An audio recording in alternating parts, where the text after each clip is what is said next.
But yes, I do think if you woke up one day and you had cute fox or dog ears, it would probably make you, which I don't know how this is possible because you become more attractive every day, but it would make you even a little bit more attractive. Oh my Especially if you're gosh. like Now this expressive is ears. spicy. This is so I don't see how this is spicy. I feel like if like Joe Biden suddenly had like white fox ears, like I think that he would go up in the polls. I think that Mark Joe my words. Biden shows his fetish very loudly. What? There Wait. was Because he like film sniffs fetish. people's He hair. sniffs people's hair. He seems really into it. If they'd grown up within our generation, they'd accept it. They'd know, don't sniff women's hair publicly. That's a bad thing to go around sniffing people's hair in public. This is something you can go to a special hair sniffing club for. A hair sniffing orgy.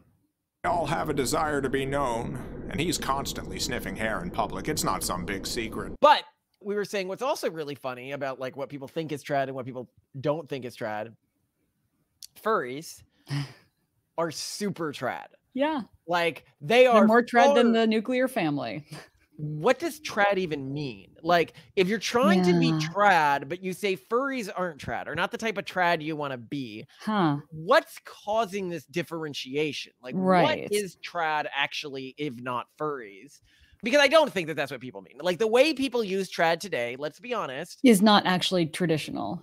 Take the word trad, disassociate it from the concept of traditional or history or historical accuracy, and just make it a genre like anime or like DC Comics, right? I actually think trying to cosplay like a 1950s wholesome family is one of the few cultural contexts we have for what it looks like to be in a happy relationship with happy kids.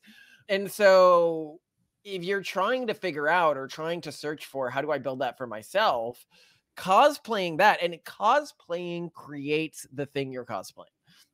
Would you like to know more? I'm here. You don't want to be a pilot? What? Oh yeah, we got U.S. Air Force recruiting call me. You know when I took a job test, this like job test you fill out. There were two jobs. It was like this is very clear. You just need to take one of these or else you'll be miserable in life. Either join the military or become a librarian. That is it. Like you just like you can only live with extreme structure. I'm sorry, but of course I do the complete opposite. But also because I think what they miss and what these career tests miss, especially with autists, is autists don't necessarily want somebody else's structure. They want their own structure. So it's better to be an entrepreneur, even if like everything is completely like Calvin Ball, make up your own rules. Nothing is certain. At least you get to dictate everything yourself.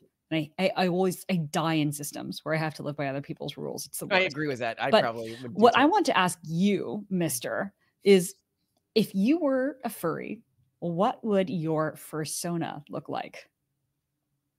I actually think that this is a better question for somebody else to answer about me. You what would you want my fursona to be? I feel like you'd probably be a fox. Because you're very fiery and clever.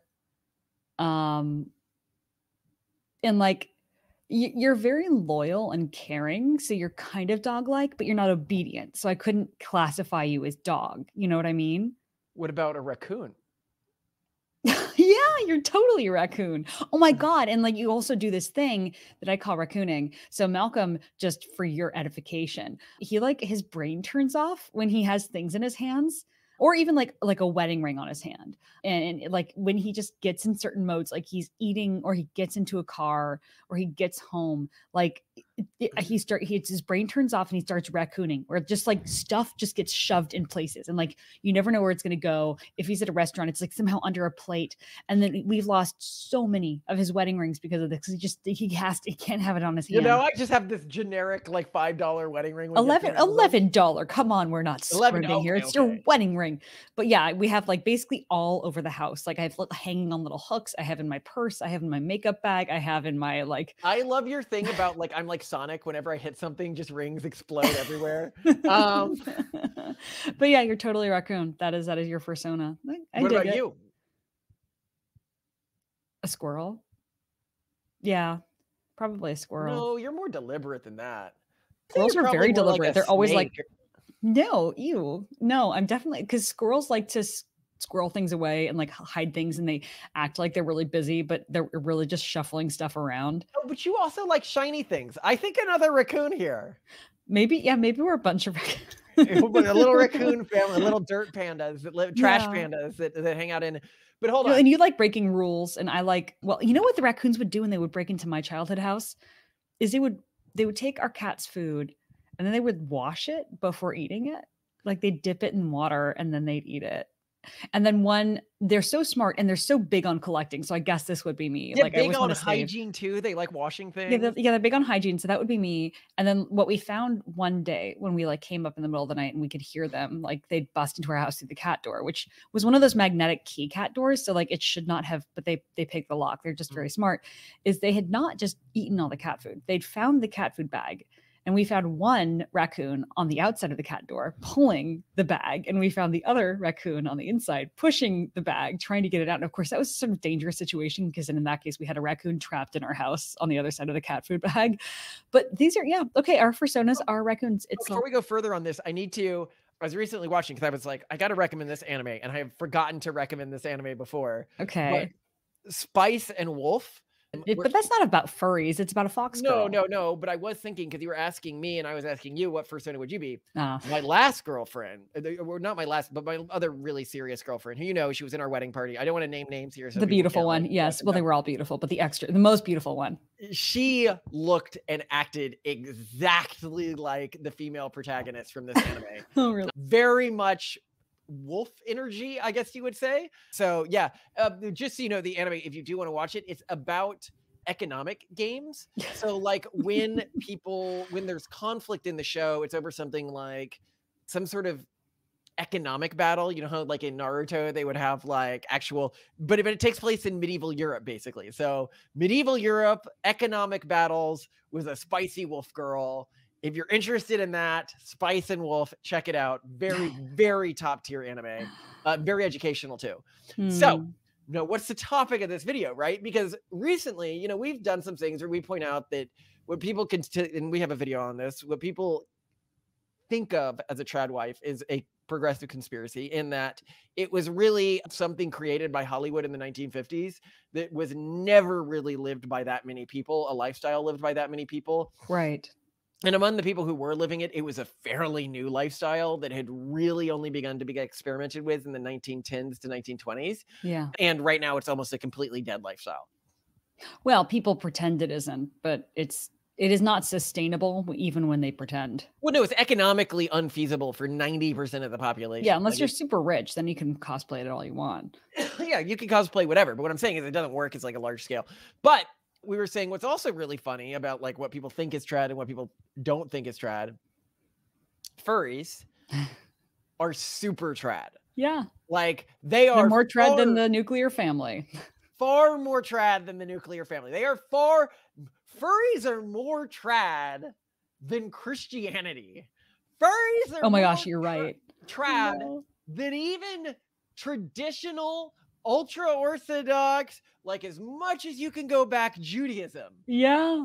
Furries are probably, so let's describe what we mean by this. So if you look at what furries are, these are people who identify with an animal persona, and they will wear costumes that allow them to take on this persona, and they will go to specific parties that involve a number of people, but not necessarily all the people at that party, taking on different personas associated with these animals. And these animals can exist at different levels of full animalness. Like there's extreme and lesser versions. Well, and sometimes all it involves is just a few animal accoutrement. You're wearing a tail, or you're wearing some furs or some ears. Yeah. But like people have been doing that for a long time. There's more to the furry community than that. They also will engage with texts that are anthropomorphize animals, where these animals are not representative of anyone exactly in the community, but act as inter-community cultural nexuses or nodes that everyone in the community would know about and relate to each other with.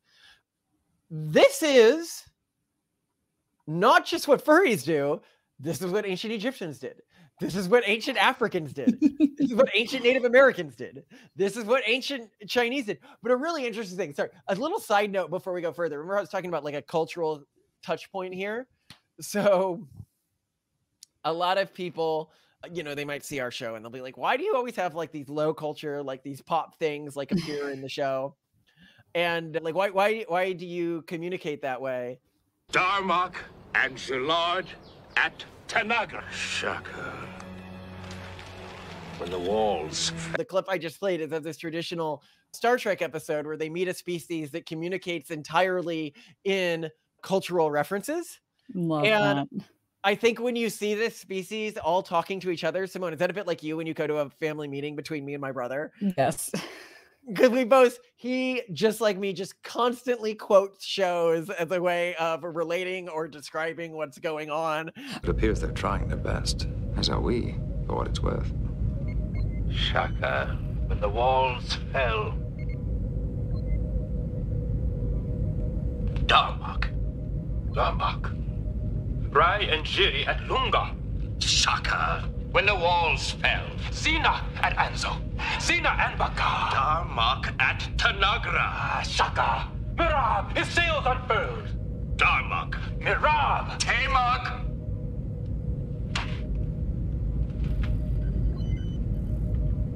The river.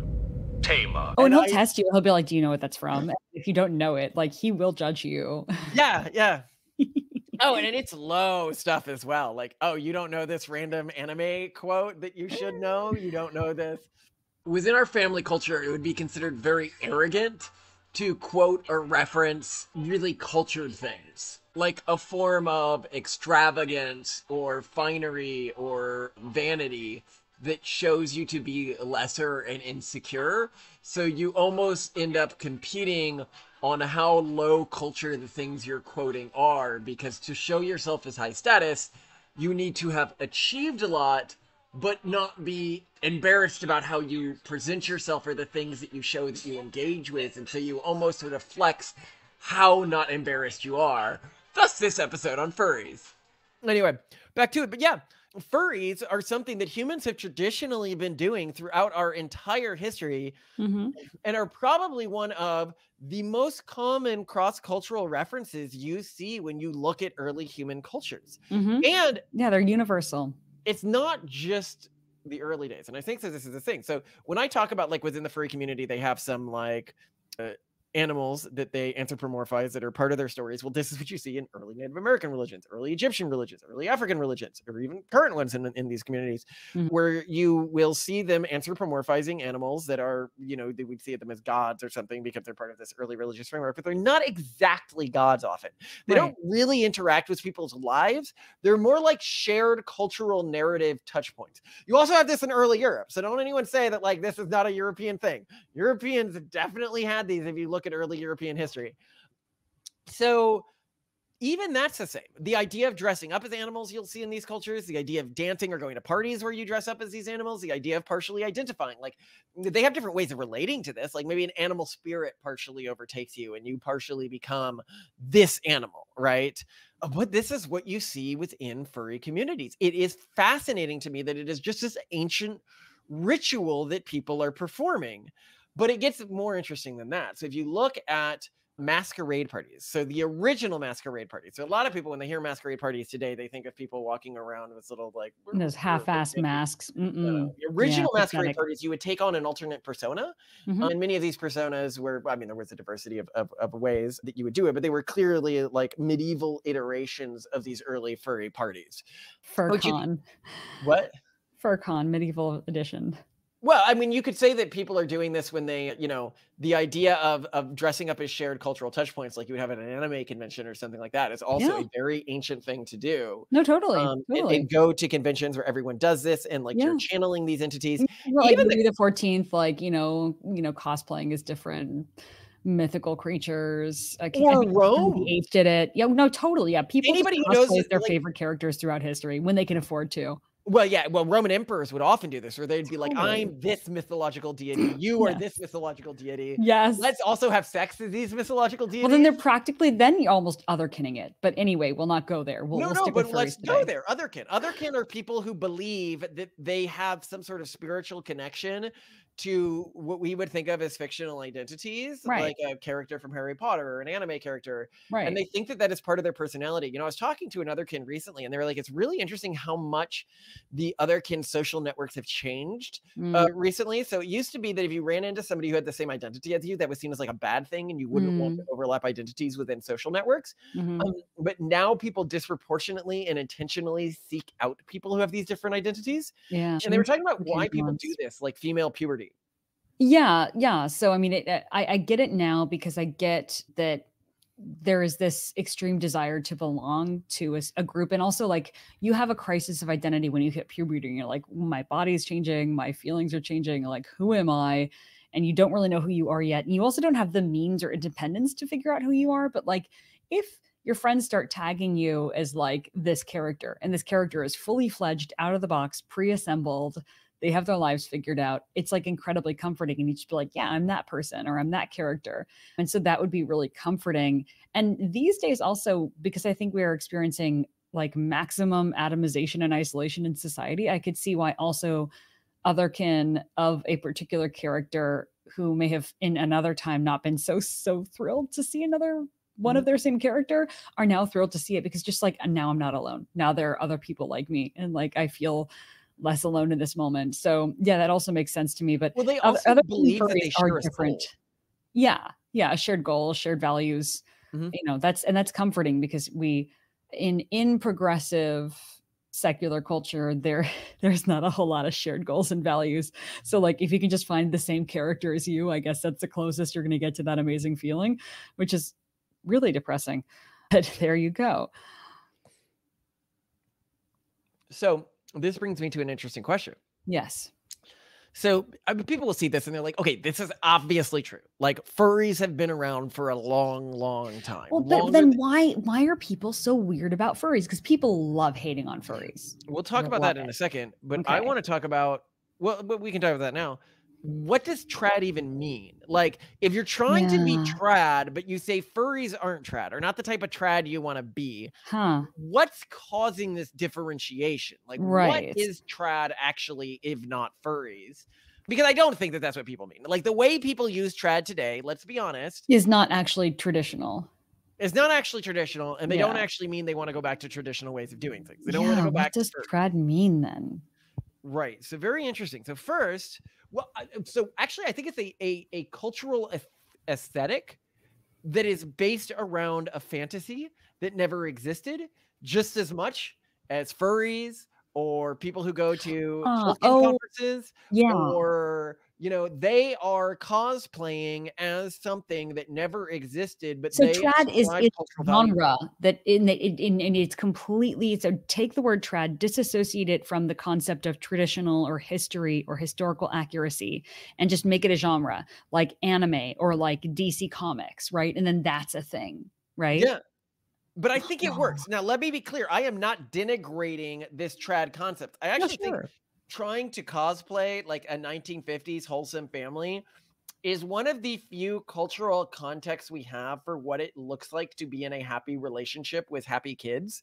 And so if you're trying to figure out or trying to search for how do I build that for myself, cosplaying that, and cosplaying creates the thing you're cosplaying really frequently. So yeah, if you cosplay a religion, you will often become that religion. And this is the point of, you know, when we talk about, we do not mean ever to denigrate like Catholic rituals, even though we have a cultural aversion to them. Right. Somebody was pointing out, it is the cosplaying of those rituals which makes somebody become a devout Catholic, that reinforces their faith. It is through cosplaying this trad concept of a family, one of the only concepts of a family we have in society, of what does an actual wholesome family look like, that leads to individuals, you know, being this happy, wholesome family, right? I mean, what do we look like now, right now, you and me right here? But you shouldn't overemphasize in the cosplay to a level of economic unrealism. Right. Yeah. i.e. a Don't take it too family far. with like 7 kids living off of one income is, I'm going to be More honest, stressful. unrealistic. That is Well, not, no, some people actually make it work, they but do, but it's difficult. some people, and I think that's the big emphasis, and you have to really know that you can pull it off. And I think a lot of people do it before they realize they can make it work. Yeah, or they commit to it as the only way they're going to have kids. And this is why, we did an episode which showed that conservative countries, while conservative individuals have more kids within a country, conservative countries have fewer kids than progressive countries when you control for income. And I'll put up the graph here. This is not a big difference, but like you don't expect any difference here. You expect it to be a sharp curve in the other direction. And this is likely why. It's because they say, well, I'm going to wait till I can like raise a bunch of kids off of one person's income. And like, that is unrealistic for everyone. For most people, not like the top 2-3% of our society, but for most people. Now, why are furries denigrated, right? That's an interesting question. Well, because I think that there's a false answer that everyone's going to immediately go to that's wrong.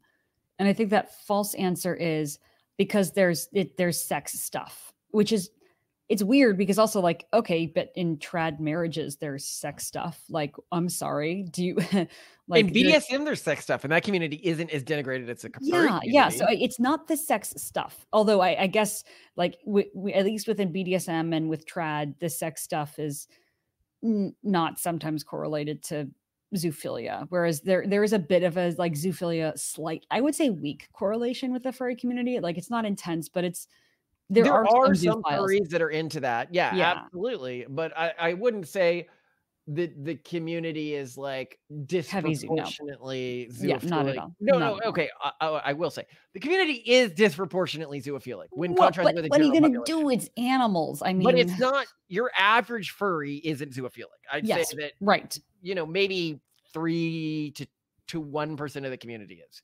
Yeah, that's fair. So I was thinking back to the stats from our sexuality book, The Pragmatist Guide to Sexuality, and I realized that the number of furries who are actually zoophilic is almost certainly much higher than I just cited. If you look at Kinsey's study back in 1948, he found around 8% of all men and 3% of all women had had sex with an animal. What's really interesting about these numbers is that they are about the only kink that we could find that has dropped significantly over time. More recent studies have shown that this number is only around 5% of men and 2% of women. What's interesting is that our study, when we were looking at how many are attracted or find the idea arousing to sleeping with animals, that's around 6% of males and 2% of females. And if our data is accurate and the other study is accurate, that's insane, because that means around 87% of people who are aroused by the idea of having sex with an animal have tried it. Also, those numbers are shockingly high, like much higher than I would have anticipated. Oh, no. I just had a terrible thought. So if I have slept with around 150 women, and 2% of women have slept with an animal, that means there's around a 95% chance that one of the women I have slept with has slept with an animal. Oh, no. So that's my read. So that being the case, why do people hate this community so much? Well, I guess it's actually has to do with one thing, deviation from society's mainstream value systems. So if you look at the dominant cultural groups in our society, whether they're the Christian cultural groups or the dominant urban monoculture today, furries are loudly and visibly different from either of those cultural groups. And wait, in what way though that like steampunk fans or anime fans or like Trekkies are I just think it's louder. Just louder. Do you think they're more irreverent? Maybe I feel like there is more irreverence. Like you don't hear like there's that famous FurCon that like just they trashed the hotel. Rainforest, yeah. Oh, look it up by the way. Very interesting story. I think Internet Historian does a thing on them. Yeah, I think it. An Internet Historian is just the most brilliant person ever. I love him. By the way, if he ever listens to any of these, we would love to talk to you or know you. You are hilarious. Yeah, seriously. Unless he's like literally a brother, and he could be based on the humor. Actually, he really could be my brother. I have these moments where I watch his videos and I'm like, but really? Oh, yeah. So if people are wondering what my brother is like, Internet Just internet historian. historian. That's my brother. That is Malcolm's brother. Yeah. So either internet historian, you have like a twin out there, and it's Malcolm's brother, or you are him. We know. I wouldn't be surprised to find out he's one of our family members. No, because it's too close to specifically your brother. But anyway, Yeah. we digress. Yeah, so maybe it's the level of irreverence, the level of like craziness. So like if you were to combine soccer hooligans in Europe with anime nerds, Mhm. you know, you've got both the cultural difference and weirdness combined with the unruliness. Maybe there's also something about like people associate mascots and like people wearing costumes with childhood. So it's kind of like someone dressing up like Barney, and like maybe for some people that violates some like So, weird Let's like talk about why cultures hate people who are different from them, right? okay. This is important to know, right? Like, why would cultures just shame and isolate people who are different from them? Okay. Because the cultures that didn't ended up disappearing. When a Huh. culture doesn't shame difference, it disappears. This is just basic cultural evolution, because then difference ends up replacing it. And the differences that did shame people who are different from them do end up disappearing. Touche. Or do end up replacing it, whatever. But anyway, the point being is that if our culture did not shame furrydom or didn't shame people who are different from it, it would end up being replaced. And so most cultures shame things that are different from it. So then the question is, why do most modern cultures, like modern successful cultures, when we can see that furries were so common throughout history, this impulse, this cultural display, why do very few of the successful cultures, whether it's the urban monoculture or conservative Christian cultures, why did they not do this? Mm-hmm. That is interesting. And I think the answer is that it just serves no utility. It's completely vestigial. I think it's probably part of early human evolution that had to do with group bonding rituals, or maybe the evolution of our understanding of cognition, or like the way Mhm. cognition works and the theory of mind works, and then accidentally getting it applied to animals. I don't know. And then that ended up creating a loop. I forget the words for this. There's an effect for this in biology. So that could be what you see there. We talk about it in our episode of Should Music Be a Sin? If you want to look at that. What I would add though, so yeah, I mean, I agree with you. And yes, so culture has to denigrate and other these people. And because furries are extra other and also unruly, like maybe that's just giant target on their foreheads. But what's also uniquely interesting is that I think what culture also likes to do is like kick out the useless, you know, like denigrate the non-productive, but furries are not that. And that's what something blew my mind about this. This happened in an unconference session we were at an event that was so off the record that for the first time ever, we've been forced to put our phones in Faraday bags for long periods of time. It was completely inhumane. But one inhumane, I love it. It was for an analyst conference. One fairly famous guy on Twitter was in one of these unconference sessions, and furries came up, and it came up in the context. I'm not going to name him, but it came up in the context of like, you know, where are there overlooked but very productive and smart people in society? And he's like, actually, furries. Like, I've met a bunch of furries. Like, apparently there was a FurCon right before some conservative conference that he was attending that was like pretty high profile. And like he spoke with a bunch and asked like, hey, you know, how much is your costume? Because they have these, you know, super elaborate costumes, and you know, they're like $15,000-$25,000. You know, these are people, and they're only 5 or 6. You were saying, yeah, these are extremely expensive costumes. These are like people with careers and lives who are very smart. Some of my like some of the coolest, smartest people that, you know, I've encountered online who like do really amazing work are also furries, and like made fun of for that. It's just so weird because this is also a group that is disproportionately like of very high intellectual firepower. Like, I don't know what to make of it.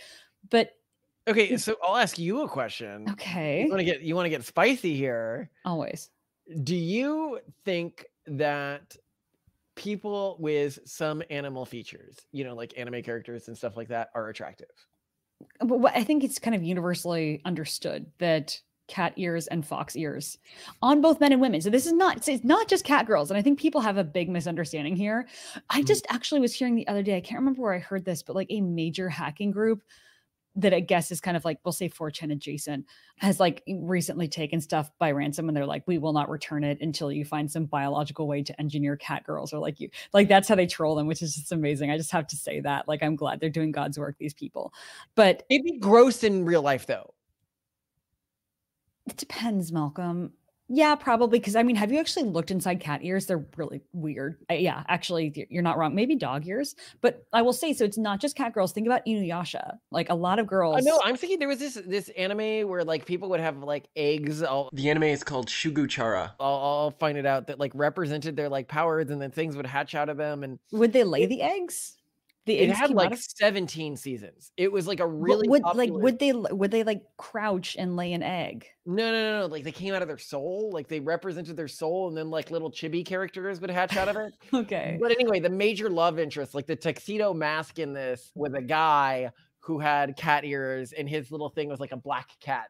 And so often in these animes, because at first you said girls really like this as well on guys, and I was like, that's not true. No. And then I think of the number of like anime male characters I know that are predominant love interests that are like a black cat and like... Yeah, but here's the counterfactual for that, and where I kind of agree with you with the gross in real life thing is when you look at the... And maybe it's a rat tail versus squirrel tail issue. But when you watch the Wizard of Oz live action, which you've never seen, I know you're so strange, but it's not that good, so don't worry about it. There are flying monkeys, but it's really clear that it's just like men in monkey costumes, and they have these long tails, and it just looks wrong on like a human. But I feel like if humans had squirrel tails that are fluffy and bushy, it would be a different story. I admit, I think squirrel girls look cute. It's just like the ears and the big bushy tail. And the big bushy tail. Yeah. See, I think it's the nature of the ears. It's the nature of the tail. So like dog ears, not cat ears, and squirrel tails, not rat tails or monkey tails, you know, and then we're good.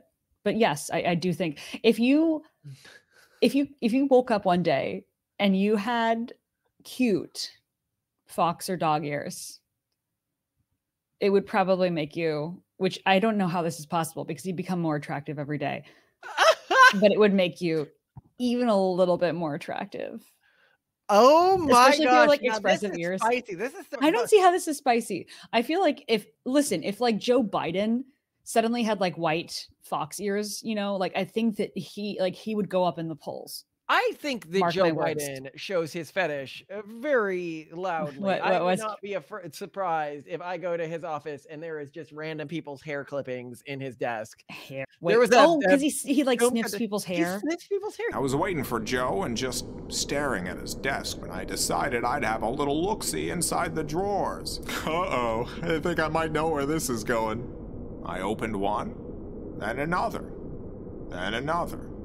And inside every drawer, every single one, piles of human hair. For the first time in my life, I felt like I understood a president. As I was sorting through the hair, admiring the collection, in walked the man himself. There was no hiding what I had done, so I just put the hair back, shut the drawers, nodded my head, and said, "Mr. President." Hey, if he didn't want someone finding his hair collection, he should have locked his drawers. We all have a desire to be known, and he's constantly sniffing hair in public. It's not some big secret. He seems really into it. Like he is. Well, isn't that a smell fetish hair. And not a? It's a smell fetish. It's a hair fetish. It could be a smell fetish. It could be a hair fetish. It's something, but like he does it publicly. He is not ashamed. Well, this that's man sweet. is He's sex positive, proud kinkster. And that's I also think, and I know conservatives would hate this, Trump, I think, is a little out there about being, what's the word I'm looking for? There are a little too many images and too many video clips, and audio clips, where he does seem to have something about his daughters. Ivanka. Ivanka's hot. I'll say that. She's hot. She is hot. Yes. No, I mean, he's not wrong. He's not wrong. He's not wrong. There's definitely going to be an age where, like, if my daughters end up super hot, and for some reason my brain thinks they're hot, like I don't know. Like the Western mark effect is what prevents you generally from seeing your yeah, it didn't kick in. Yeah. like I would find hugging them, like if I thought my daughters were hot, I'd probably find hugging them a little repellent. Yeah, so like you wouldn't do it, right? You wouldn't. Yeah, I You definitely keep wouldn't your indulge in it. distance. Yeah, you'd shake their hand or something. We should just count our blessings that Ben Shapiro doesn't happen to be Trump's son. Dad, why is my sister so hot? I have no idea. I mean, I'm not crazy, right? Like, she's hot. It's insane how hot she is. Was Mom ever that hot? God, no. I feel bad, like I'm up for being attracted to my sister. Oh, I think I'm in a little worse of a position. I am so ashamed. It's a girl. It's a girl. It's a girl. You know what? I don't think I should be a father. Yeah, I'm out of here. Harold? No, for the best. Everyone should have their own thing, as long as it's not hurting the people around him. And he seems to have a really good relationship with his kids. Yeah, I mean, yeah, so it's fine. No, I mean, that is fine. That is fine. Is this another podcast we should do? Like, just what do we guess the kinks are of these famous people? I love that, right? Yeah, just Wait, what blew my mind though is that Trump and Biden are older than Bill Clinton. Are they? Let's just double. Age of Bill Clinton, 57 years. Age of Trump, 77. So and Joe Biden is 81. So if okay, Trump was born June and Bill Clinton was born August. Trump is older than Bill Clinton, as is Joe Biden. That is wild. I know, right? Yeah, like we have a problem when because we all thought like Bill Clinton's really old, but no, man. Well, also, I think their generation is too old to really have kinks they participate in private. Like if they had grown up within our generation, they'd accept it. They'd know, don't sniff women's hair publicly. That's a bad thing to go around sniffing people's hair, and probably something you can go to a special hair sniffing club for. A hair sniffing orgy. It's not my thing, but I don't shame. I if anything, I am encouraged by the fact he's so public about it. Yeah. But I do think that maybe he should try to gain consent from the women he uses for this level of satisfaction and not do it with little girls either. That's a little. If someone asked you though, if they could sniff your hair, I don't think that you would say yes. You'd say yes. Whatever. It makes them happy. Oh, that's sweet, Malcolm. It doesn't hurt me. Yeah. Yeah. Yeah. Well, does it increase the chance that I'm murdered? Maybe. I mean, no, I don't think so. It's fine. So anyway, I that was a wild tangent at the end of this episode. I love you, Simone. You are amazing, Simone. I love you so much, are Malcolm. Perfect, Simone. And would I be? Hey, no, question has to go back to you though. Would I be more perfect with? I do not think you would be better. With like a squirrel tail or something? Okay, a squirrel tail would be pretty cute. Yeah. And little cat ears. Yeah, meow. You said yeah. Yeah. Yeah. Fine. All right. God. Love you. You see, our kids are gonna see this someday. Yeah, but I feel like one of our kids is gonna end up being a furry. So they'll be like, well, at least mom and dad love me still.